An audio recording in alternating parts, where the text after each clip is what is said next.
Good morning, good evening, or good afternoon, whatever time you may be listening, and welcome to the Whispering GM podcast. What's that? I haven't subscribed to no Whispering GM. No, but now you have. Surprise! Well, no, if you did not recognize my voice, my name is Taylor of the Clericsware Ringmail Media Empire, as Jason over at Nerds Variety Cast would put it, and I'm doing a little bit of rebranding. As I had put on the blog a couple weeks back, I wanted to shake things up because I feel like the blog and the podcast are kind of conflating. So, the a podcast, especially in this context, is almost social media. It's very conversational, and listeners can interact with the host can interact with the listeners, and the content itself is ephemeral. I can count on one hand the number of people I know who go back and re-listen to stuff they've heard on a podcast. By contrast, I remember in an interview where Jeff of Jeff's Game Blog mentioned he still gets 1,000 hits a day or more, even though he's not posting remotely as much as he used to. People are coming back, people are reusing the material, that specifically that Party Like It's 99 post where he talks about carousing. People hit that up all the time. That's a concept. Or Trollsmith with his Shields and Sundering. I can't imagine how many hits he gets on that because it's an enduring concept. Now, do blogs have comment sections? Yes, and they used to be pretty active, and some blogs they still are. Look over at Grognardia. He gets comments on every post he makes. A wash of them, usually, but thinking about what kind of content I tend to post, I'm just scrolling down the list now. There's some tables, some reviews. The reviews do get some interaction, and adventures. The type of content I produce is different. The type of content that I tend to put out, or try to put out, on the blog is perennial, is perpetual. The generator for special rooms, for example, that was designed to be useful for myself originally, and then I shared it out, and hopefully it's useful for you. And because of the difference in content type, it just seems like a good idea to keep the two concepts separate. Two products in the Clericsware Ringmail portfolio. The second reason I wanted to shake things up a little bit, search engine optimization. I can't find my own blog on Google anymore. That's one of the reasons I've started including a link back to the blog in our show notes section, because I had absolutely no idea how aggressively Spotify, Anchor was going to, and Apple and all the other podcatchers were going to advertise for me. And that's awesome. I appreciate that.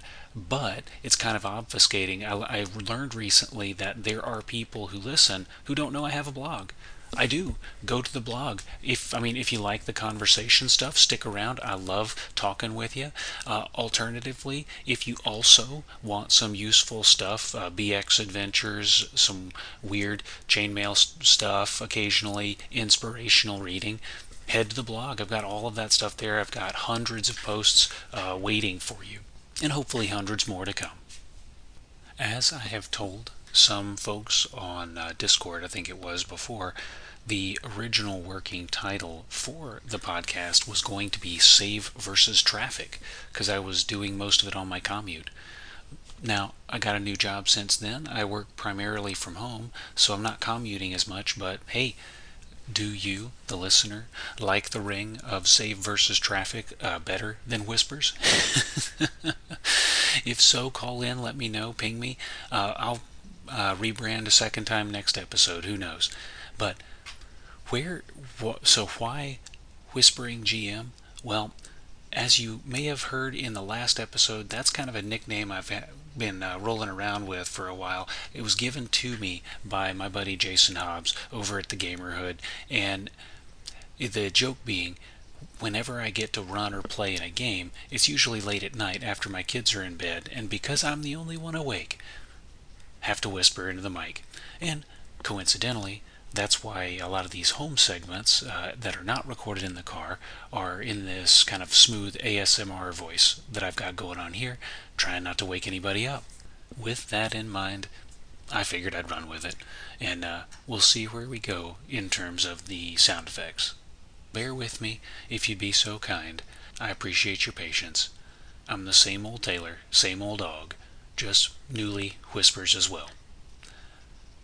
That's enough State of the Union. It's clocking in at 5 minutes so far, longest intro I've ever done. Today's topic, rules light or rules heavy? Do you really prefer one or the other? Or do you prefer how it rolls at the table? Listen on and find out.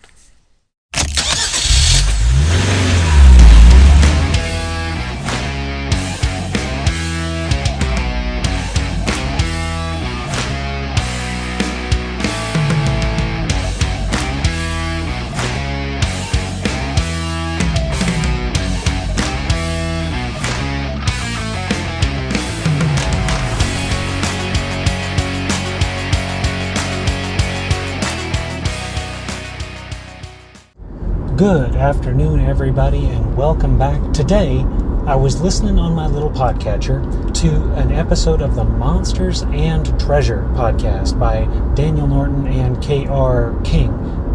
King, I think, is your surname, but whether it is or isn't, you are a king to me, buddy, because that episode was talking a little bit about rules. I think it was more focused. I will link it in the show notes so my listeners can make the decision for themselves. But one of the things that they were talking about is crunch. How much rule do you need? How many rules do you need? It got me thinking. When we are talking about rules heavy versus rules light, more rules, fewer rules, more procedures, fewer procedures, while relevant, is that really the correct question we should be asking?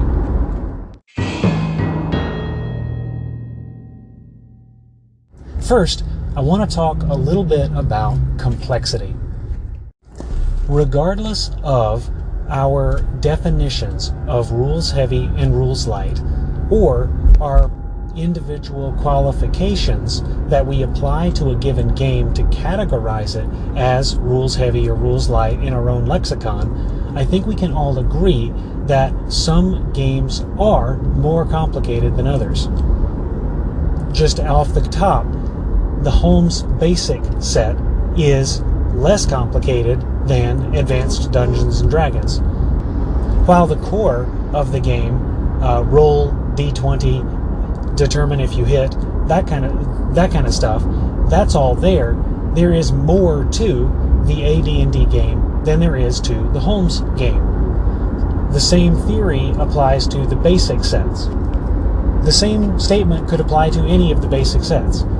They're designed to be less intimidating, fewer crunchy pieces.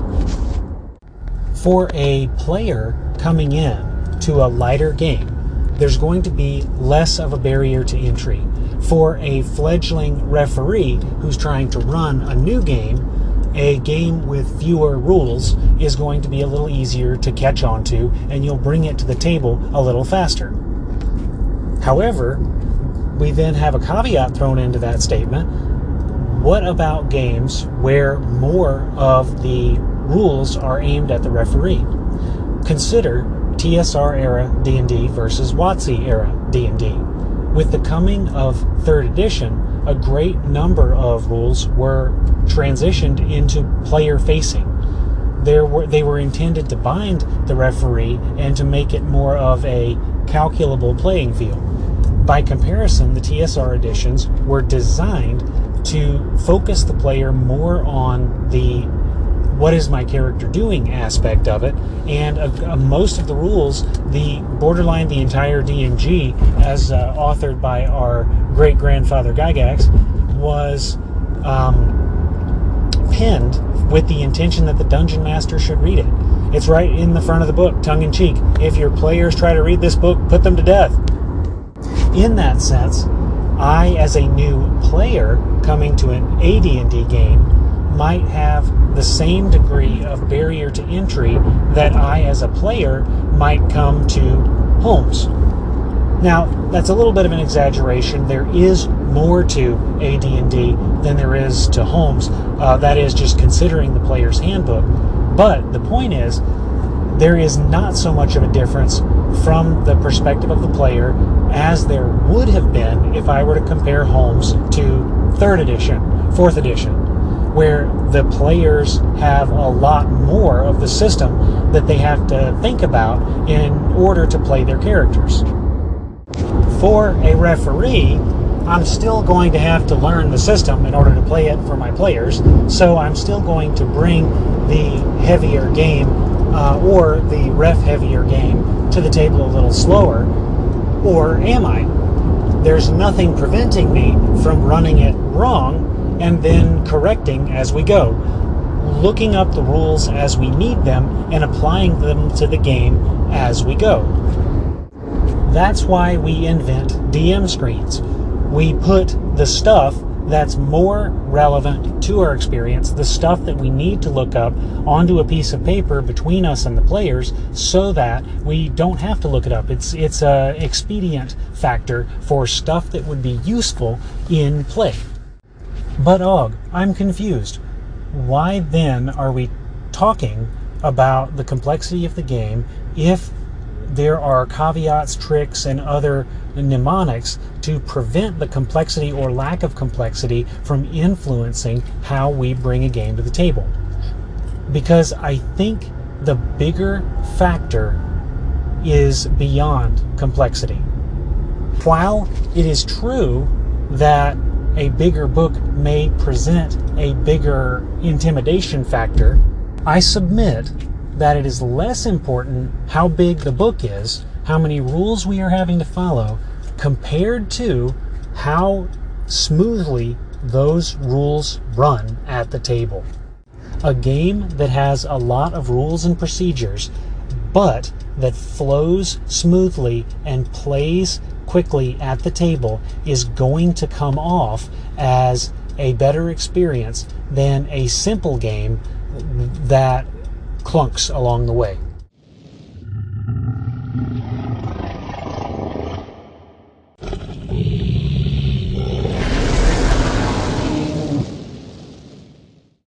So, talking less about complexity and more about flow, we can do a comparison in experience.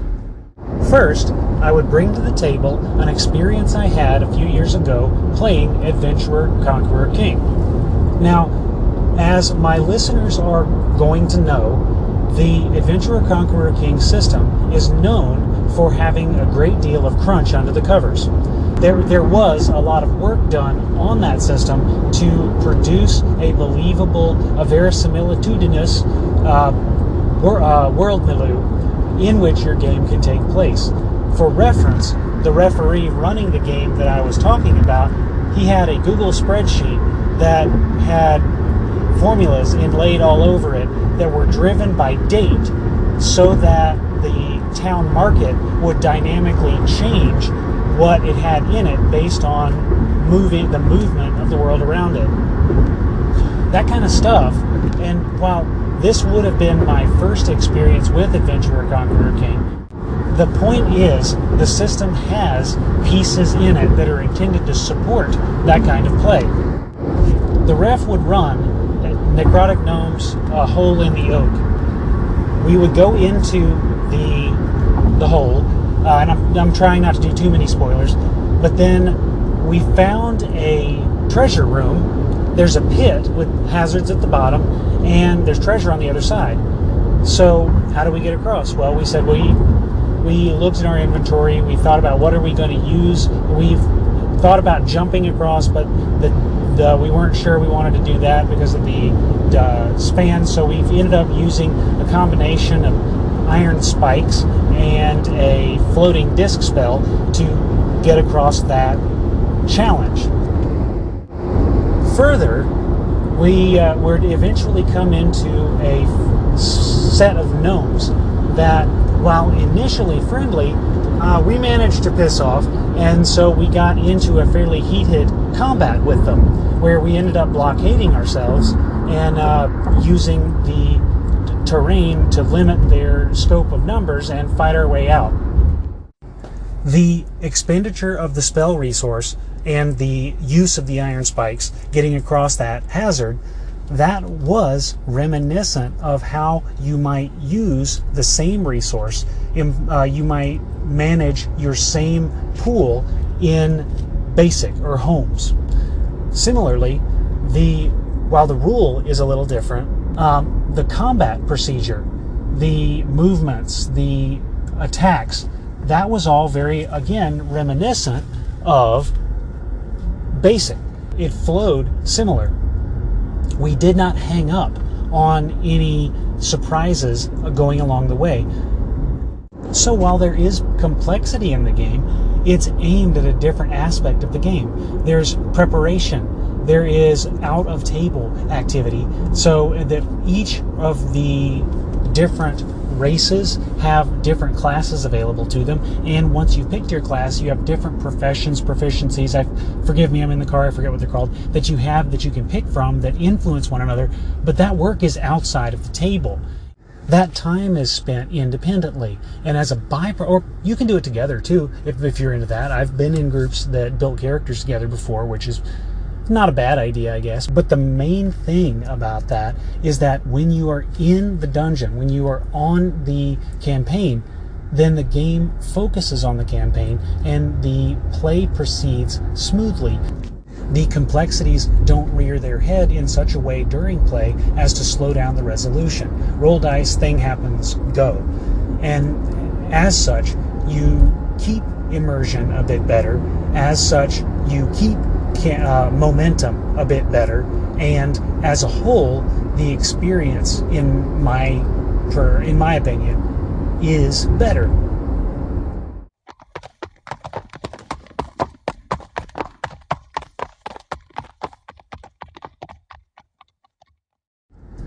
Next, we'll talk about a game that I have run a fair bit of, albeit not recently, Dungeon Crawl Classics.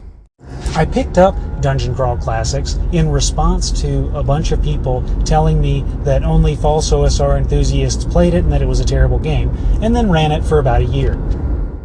The core rulebook of DCC is fairly thick, but its primary focus is on the character classes themselves.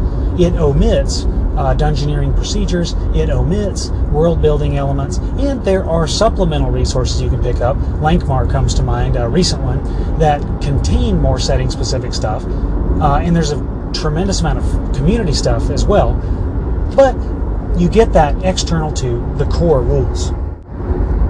Our party had most of the classes represented. We had a fighter who was probably our warrior, I think it's called. He was probably our simplest character. So I shipwrecked them day one, and that was how we started our game. And they were seeking shelter from a storm that had wrecked the ship in a dungeon nearby, and so they immediately get into a trap, which they overcome through player ingenuity. That was pretty awesome. But shortly thereafter, they ran into some undead that they did combat with. So our fighter, which I mentioned is our most simple character, he rolls to hit. He rolls damage. Sounds fair so far, but he also has the added deed die. The deed, which I think you can roll that to perform a certain deed, or you can use it to add damage or to hit. If the deed succeeds, then you have to adjudicate what happens. In this case, there were spikes on the wall, and he attempted a deed to launch one of the enemies into the spikes in hopes of immobilizing them. That was a cool idea. I forget how it turned out. But then, when he rolls to hit, he rolls a critical. Oh, very lucky shot. So now we consult what is the die he rolls on for his critical hit. Okay, we've got that die. Now what does a fighting man level 1, which of the critical hit tables do we roll on? We found the table, rolled on it, got an effect. He is the simplest character, and on one attack, we've made 4 separate lookups. We've involved 3 places in the rule book, and that's just his turn. Outside of combat, outside of game, there are also some complexities to be experienced. The thief class, you pick based on your alignment different skills that you're going to be better at, so there's an element of choice there that you have to consider. Similarly, with magic users, there is a mercurial aspect to magic, where when you cast a spell, there's going to be a different weird effect. And that complexity is outside of the table. However, fast forward to we have a magic user come into the party. He wants to cast a spell. We're outside. This is a month or 2 later. We're outside a tower. The tower, we're investigating to see what might have happened to its occupants, where something might have gone missing. It's a lighthouse on the outskirts of town, if I remember correctly, and he goes to cast a spell.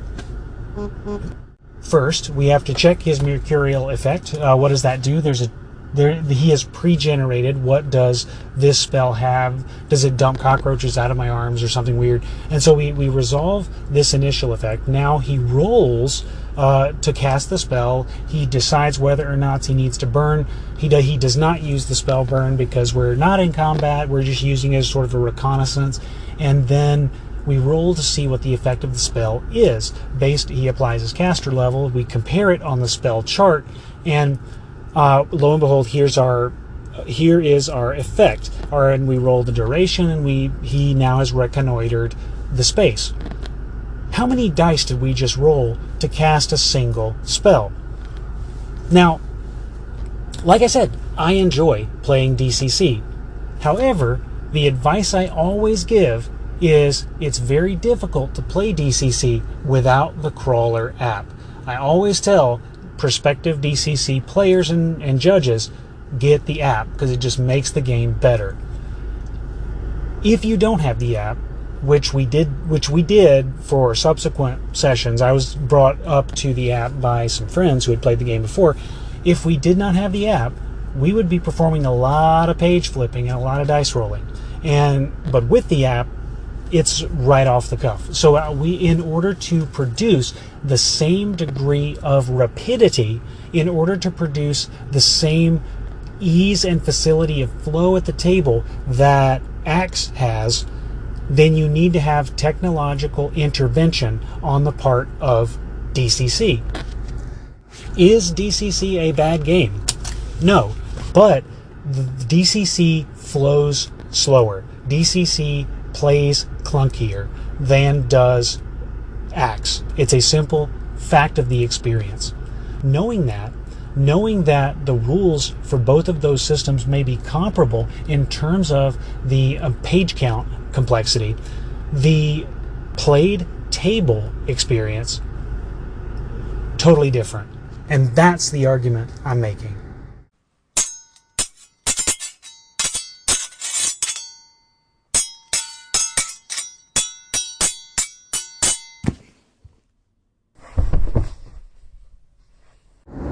From here, I'd like to turn the mic over to you, listeners. Have you had smooth experiences with complex systems? Have you had clunky experiences with simple ones?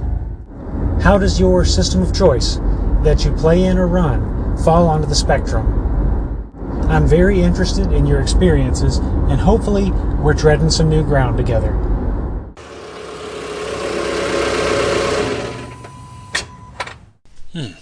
Well, that was different. Not exactly sure that I was able to capture the fantasy vibe with those new sound effects, but the important part is some things change and some things stay the same. One thing that has stayed the same is the contributions of listeners like you. So, without delay, let's jump into some calls.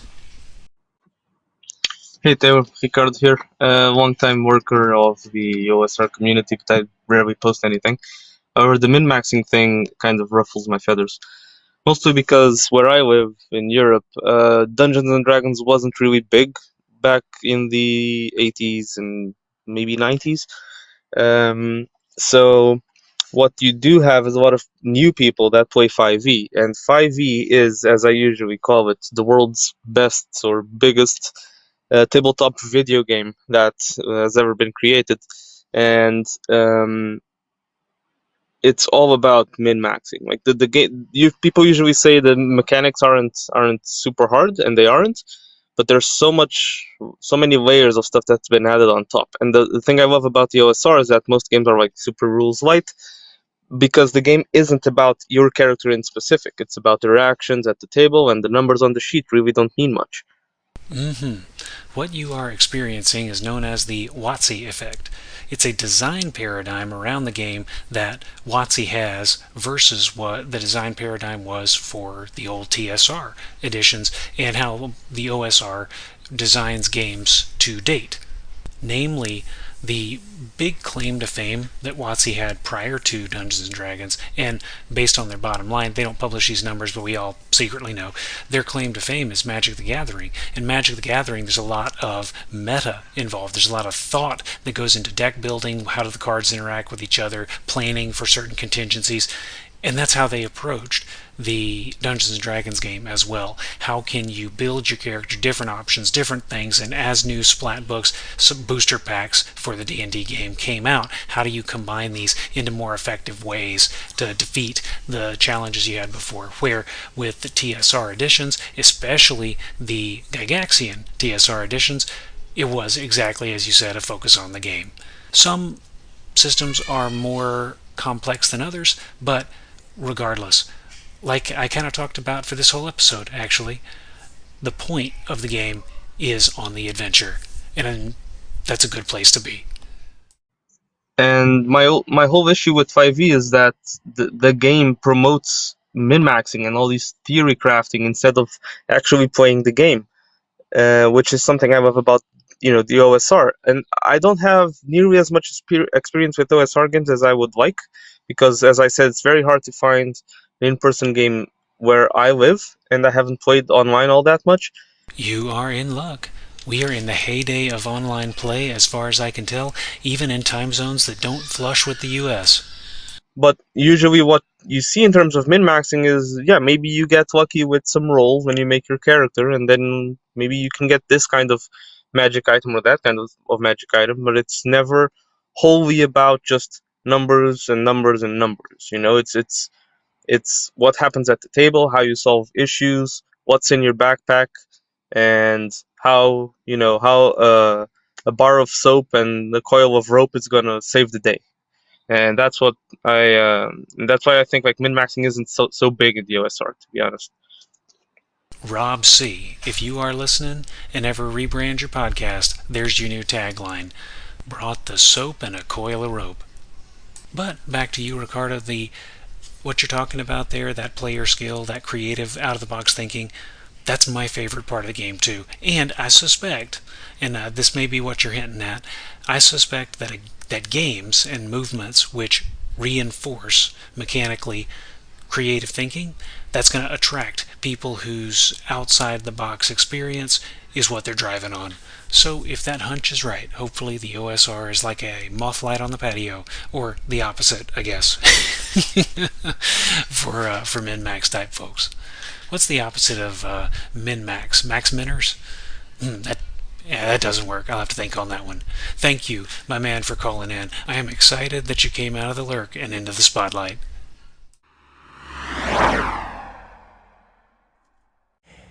Hey Taylor, Jason here. Enjoyed the latest episode. I do have to say maps, at least in Gygaxian D&D, and I'm going to reference Advanced Dungeons & Dragons, 1st edition, maps are physical artifacts that you very definitely could take away from the players. And it's evidence right in the books. So people don't have to play this way, but to deny it is to deny the words on the page. Yep, it absolutely is. I want to say it's not just AD&D, because I swear I've seen item saving throws somewhere before, and if items have saving throws, then by definition that means they must have something to save against, and that is one of the things that I had in mind while I was running that game. So it was kind of, figuring it out. Do I encourage the behavior by letting him keep it, or do I take it away? And moot point, fortunately, because they went back in and recovered the body. Page 102 of the player's handbook, it talks about, distance. You move so slow in the dungeon because you are mapping, right? It specifies that. The movement distance in the dungeon is 1 inch to 10 feet over a turn of 10 minutes duration, while exploration and mapping are in progress. And then it even talks about if you're following a known route or map, the movement rate is 5 times faster. That I did not know. I need to brush up on my AD&D. Further down in movement in the cities. It talks about movement in the city. This assumes no map is being made. Mapping takes 10 times as long.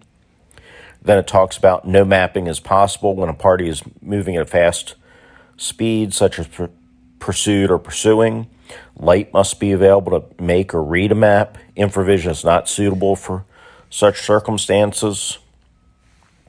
In the DMG, it talks about how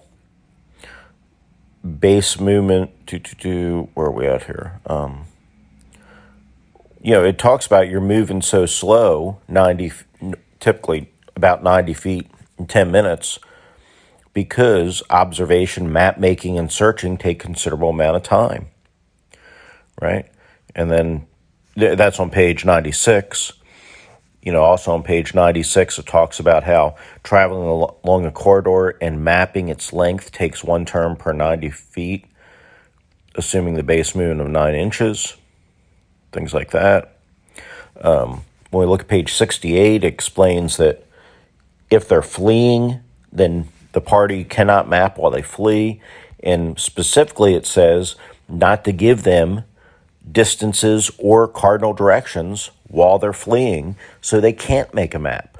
That I have done by the book, and I'll tell you, it adds so much when you're running away.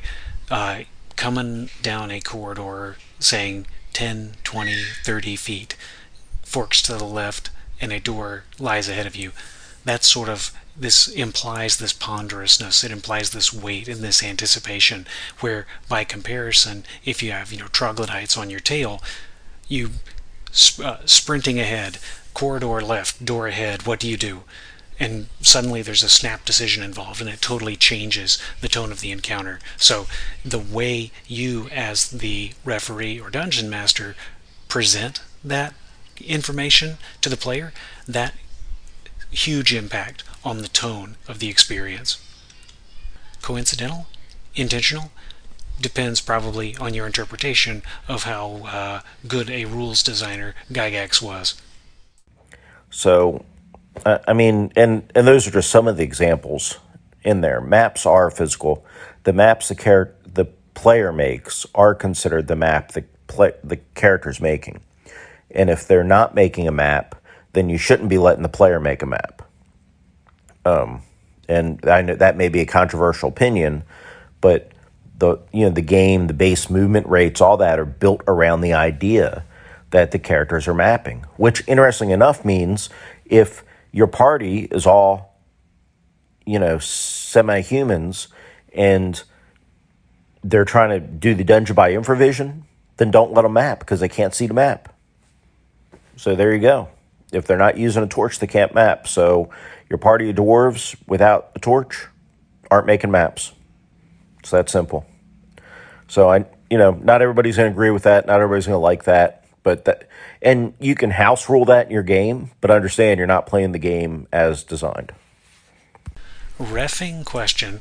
If you were running the game, Jason, would you let that dwarf party count paces? So instead of telling them they'd gone 10, 20 feet, you could tell them they took 30, 40 steps, and would you allow them to do that?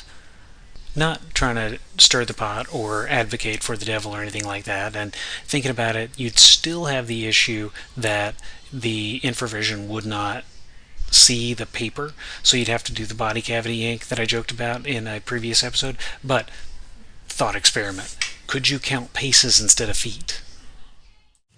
So, as a follow-up, I do think it's fair, and I looked in BX. BX also assumes mapping is happening. So I was not crazy 30 or 40 seconds ago. I did hear that happening.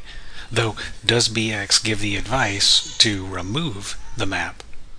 So I do think it's totally fair to take away a player's map if they're captured, they're hit by a fireball, the player survives, and the map or the backpack or whatever fails the saving throw. I think that's totally fair to take away the player map. If they have other things written on their map, then you can take it and you can copy those things and give it back to them on a piece of scrap paper. Take a picture of it, then scribble out the map area and text it to them? Or, and just in the future, tell them, hey, don't put those kind of things on your map. The kind of things that should be on your map are layers and monsters and treasures and stuff, but they shouldn't be. So those things, you wouldn't give back to them, notes that would actually be on the real map. But if they're making roleplay notes, oh yeah, the king's name is this, then they want to put that somewhere else. Brainstorming a player solution to this, one of those two-tone notebooks, one that's graph on one side and lines on the other. You can write your roleplay notes on the lines and you draw your map on the map, and then it's no big deal to tear it out. Or you can read it to them off their note. But yeah, it's totally fair to take away their map if they would have lost it in game. I don't see where that's any different than giving them a scroll case, scroll case with a trap on it. It is funny that you bring that up, because as I promised, I did put that up to a poll. So let's take a quick look at the numbers here on my phone. Quick context on this. I had been sort of joking when I said I would put it up on social media in the original recording of the message, but then when the episode came around, I said, hey, why not? So I put up a poll in 3 separate places. First, I indicated trapped scroll case. Is that A, epic player skill test, or B, GUR, adversarial referee? And I put that in Twitter, Discord, and Plebit. So, interestingly enough, we actually see a pretty strong trend in the... but I'm giving away the punchline. First, Twitter, we had a 75% said it was player skill. Discord, we had 100%. Every single person who voted on Discord said that was a player skill moment. Thank you, Jason and Josh, for voting on that. I put the poll in the thread. That was kind of foolish. I should have put that out in the public domain. But anyway, then lastly, where I actually expected us to have a little bit of pushback, Reddit, on the OD&D sub, there were 78% of respondents said it was kosher. On the BX D&D sub, 100% again. Apparently the BX is all about trap scroll cases, and drumroll, the largest responder pool that I got was on the main OSR subreddit, where we had a whopping 70%, 38 people said that, yep, that is a good test of player skill. So, how does that even out? We'll do a little drum roll here on the table. 75%. Tallying up everybody who voted pro, everybody who voted against. Hobbs, you have been vindicated, because 3 in 4 of my listener pool, at least, believes that is a pretty cool test of your player skill. Among the most interesting observations that was made as part of the discussion, a couple people actually commented back and said, what is the difference between a trapped scroll case and a cursed item? So if I put a magic sword in the treasure and you pick it up and start throwing it around and it's cursed, all of a sudden your effectiveness is in the toilet. Worse with armor, because you think you're at that AC2, AC1, because your magic full plate. No, you are AC9 and you are deceived. So the big comment there is, what is the difference between a trapped scroll case and a cursed item in the pool? Same spirit. The scroll case was more immediate. We blew up some party members, whereas the cursed item would wait to rear its ugly head and mess with the party later on. But that was a very interesting observation. Thoughts, anyone? Is there a difference, or is putting a trapped item in treasure just one more way to mess with your players?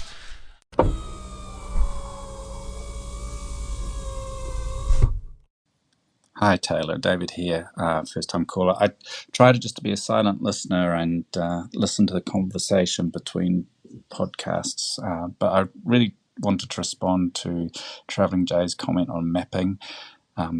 I think, speaking from my 1980s BX experience and comparing it to my current 5e experience, that mapping is for the player to experience the sensation of exploration. So it's very much an exploration game, and 5e misses out on the exploration because they don't have a technique for creating that sensation for the player. I think it's much more about that than communication, and I don't think it's a character tool. I think it's a player tool. Communication is a secondary feature. It's really hard to convey scale otherwise. Speaking as someone who is always the mapper, or a mapper, I've been in parties with multiple mappers before, but yeah, speaking as someone who always maps, that is exactly what I use it for. For some reason, my brain operates on a picture, and so I do so much better to visualize something if I'm looking at something instead of if I'm just thinking about it. And I catch a little bit of flack from time to time, or I hide from flack that I imagine might come my way from the folks who can do theater of mind. But yeah, one of the reasons that I like maps and terrain or miniatures is because it makes it so much easier for me to visualize something or to understand something by visualizing something. And in that sense, the player map is without question a tool for me to better understand where I am. That said, some people are better than I am. Well, that's not hard. Some people are good to begin with at spatial recognition. So I told this story on Discord somewhere, I forget where, but the party that the mapper was in, he was mapping and one of my other players was not. And that other player mentioned that, okay, let's go back the way we came. And I, being a smug little jerk, said, I'm sorry, could you be more specific? I forgot the way you came. And without missing a beat, dude does not even look away. He's just like dead in my eyes. He goes, we'll turn back north past the concave sacrifice bowl, under to the secret door we came out of, and then that should come out the fireplace facing south. And that's precisely what my Game Master map said. So he knew. He had that spatial recognition committed to memory, but he is better at that than I am, and I miss gaming with him. And part two, so this makes me think that there needs to be some way to recreate the experience for the player of exploring without having to map. Virtual tabletop doesn't really seem to do the trick, and the only thing I can think of is laying out a big business card sized sections of the map, so like a miniaturized sort of version. Thinking back, a friend of mine used to do that. Well, he played with the 28 millimeter miniatures. Whenever you were in one of his home games, one of the things they did before the first session is everybody would kind of hang out and paint their miniatures, so you'd have a painted miniature to play with. And he had puzzle piece looking dry erase tiles. And so what he would always do is he would place the tile down whenever you were inside, and then he would draw out the room, and then you could you would move in, okay, we go up the hall, and as you were moving, the tiles behind you, he would pick them up, erase them, and then put them back. And he would have to, that was a lot of redrawing on his part, but it did essentially exactly what you were talking about there. It corresponded to the vague illumination radius of the torchlight, and it provided a spatial immersion without a player drawn map. And that was very cool. I was very disappointed. That was when I was in college, and I was living on $600 a month, and I could not afford these awesome dry erase puzzle pieces. Desperately wanted them, never got them. Ended up getting a dry or a wet erase mat. I still have that somewhere around here, but not quite the same because it does not have that infinite rollout ability that the puzzle piece style, and they weren't actual puzzle pieces, they were just kind of grooved so they would click together and stick if somebody bumped the table, but I think y'all figured that out as I was talking. The fun part was the infinite nature of it. You could just keep placing them and keep going along within your torchlight. And thank you for calling in, David. It's awesome to hear your voice. It's always exciting to get a voicemail. I really enjoy your perspective and the perspective of the other callers, and it's especially fun to get a call from a voice I haven't heard yet. So hopefully it is the start of a continuing gaming relationship. Now, having thought about this too, in the absence of dry erase puzzle pieces, you could technically pick up a card pack. I've seen them, card packs of map sections, and whatever's in them is on the other side. The next caller, our good buddy Daniel over at Bandit's Keep, has done that on his YouTube channel. I'll link it in the show notes. Y'all can go find and see how that works out for his solo play OD&D, where he has business card sized map chunks that come out a chunk at a time. In the meantime, though, Daniel, what do you think about maps as objects? Hey, Taylor. Daniel from Bandits Keep calling in. Lots of great episodes you've been putting out lately with all the call-ins. I'm really enjoying it. Got to the end. Yes. So now I'm giving you a new call.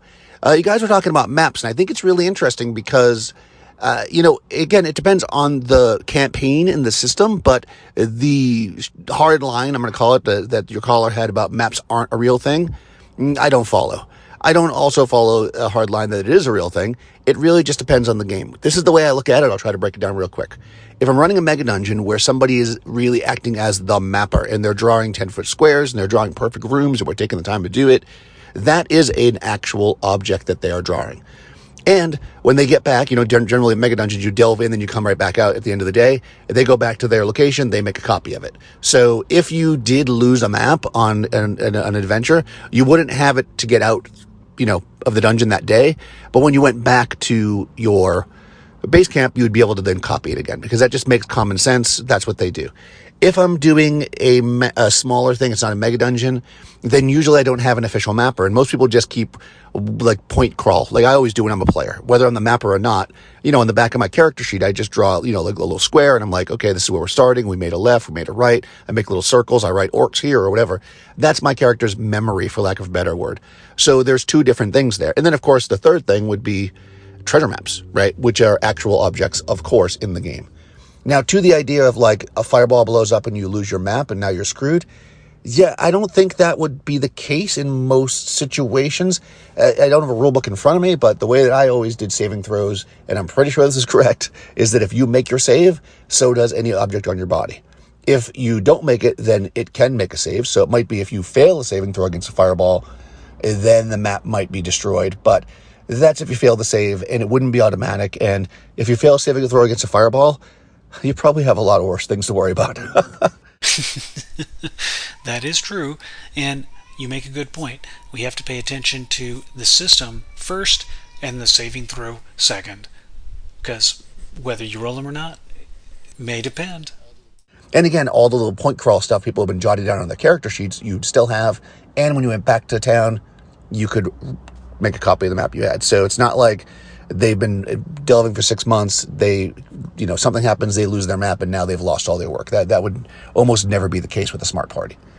that kind of falls in with the player knowledge stuff that I think Jason was talking about in a previous message. I know you guys don't collude on messages before sending, but having listened to this episode, you know what I'm talking about.